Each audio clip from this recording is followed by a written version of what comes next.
It was March of 1860. Edward H. Rollins walked out on the stage of Phoenix Hall here in Concord. He was there to introduce a man that many had heard of, but few had ever seen. Now, Edward Rollins was from a banking family in Somersworth. He'd been the Speaker of the New Hampshire General Court, and he would go on to become a U.S. Senator.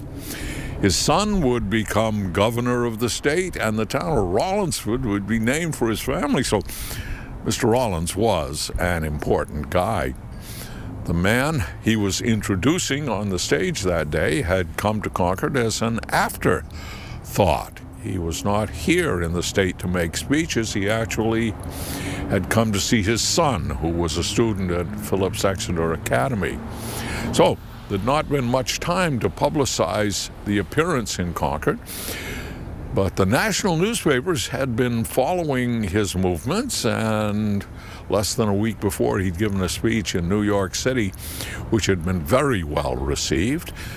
And Concord was the most political city in the state, and word spread, and so on that day there wasn't an empty seat in the House. Edward Rollins mounted to the podium, and he said, "Ladies and gentlemen," he said, "may I present to you Abraham Lincoln of Illinois."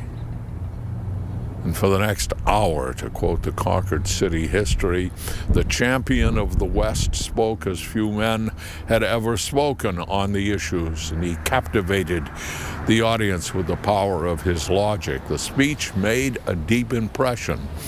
Later that afternoon, the future president boarded the train for Manchester, and the citizens of Concord, who had, the history tells us, listened to more than a generation of Concord oratory, were all agreed.